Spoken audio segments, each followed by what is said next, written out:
Pension को लेकर केंद्र सरकार का बड़ा ऐलान, अब बढ़कर मिलेगा पैसा। नमस्कार दोस्तों, आपका स्वागत है बहुत बहुत हमारे नए यूट्यूब चैनल पर। केंद्र सरकार ने पेंशन को लेकर बड़ा ऐलान किया है।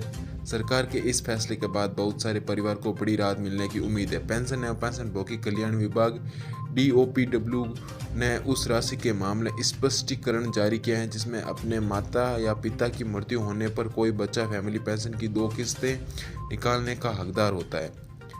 नई दिल्ली। केंद्र सरकार ने पेंशन को लेकर बड़ा ऐलान किया। सरकार के इस फैसले के बाद बहुत सारे परिवार को बहुत बड़ी राहत मिली है।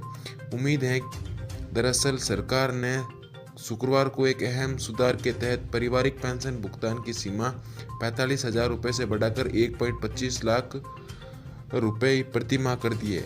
इस फैसले पर केंद्रीय मंत्री जितेंद्र सिंह ने कहा कि इस कदम से दिवंगत हो चुके कर्मचारियों के परिवार के सदस्यों का जीवन आसान होगा और उन्हें पर्याप्त वित्तीय सुरक्षा मिलेगी।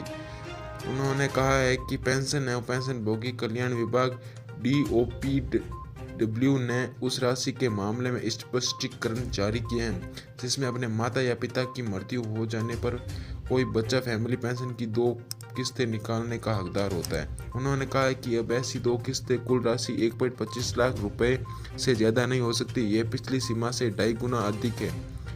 केंद्रीय सिविल सेवा पेंशन नियमन 1972 के अनुसार यदि पति एवं पत्नी दोनों की सरकारी सेवा में और इस नियम के तहत आते हैं तो उनकी मौत की स्थिति में उनका जीवित बच्चा अपना माता पिता की 2 फैमिली पेंशन पाने के योग्य होगा। इससे पहले के निर्देशों में तय किया जाएगा कि ऐसे मामले में 2 फैमिली पेंशन की कुल राशि 45,000 रुपये प्रति माह और 27,000 रुपये प्रति माह यानी क्रम से 50% और 30% की दर से अधिक नहीं होगी। यह दर छठे वेतन आयोग की सिफारिशों के अनुरूप 90,000 रुपये के अधिकतम वेतन के संदर्भ में तय की गई है। पारिवारिक पेंशन सरकारी कर्मचारी की इस सेवा काल में मृत्यु की स्थिति में या सेवा निवृत्ति के उपरांत उसके परिवार की सेवा स्वीकृत किया जाता है, बेशर्त वह अपने मृत्यु के समय पर पेंशन प्राप्त कर रहा था। पारिवारिक पेंशन स्वीकृत करने के लिए परिवार को निम्न प्रकार से श्रेणीबद्ध किया जाएगा। श्रेणी 1। पहला, विधवा या विधुर मृत्यु या पुनर्विवाह जो पहले तक।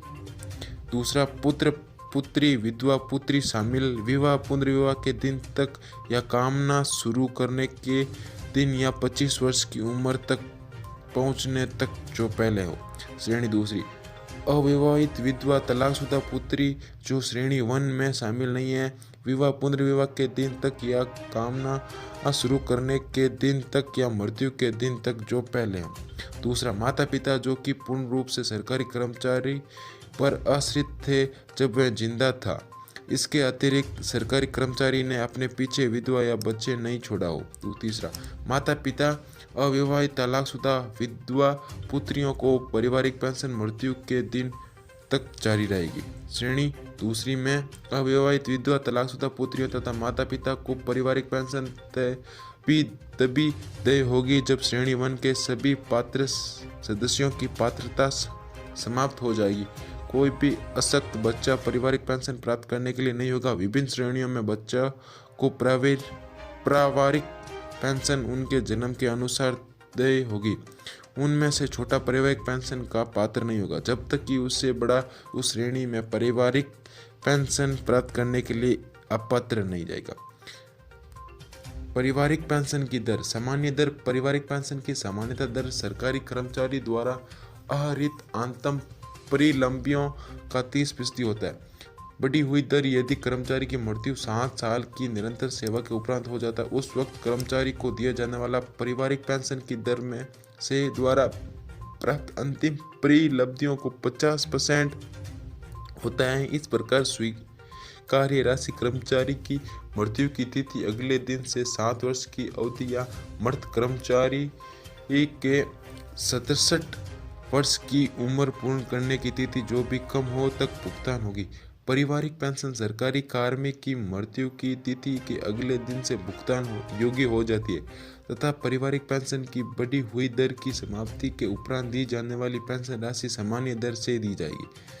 कर्मचारी की सेवा काल के दौरान मृत्यु होने पर पारिवारिक पेंशन की बढ़ी हुई 10 वर्षों तक तय होगी। नमस्कार दोस्तों, चैनल पर बने रहे। वीडियो अच्छा लगा तो वीडियो को लाइक करें, चैनल को सब्सक्राइब करें। जय हिंद, जय भारत, वंदे मातरम।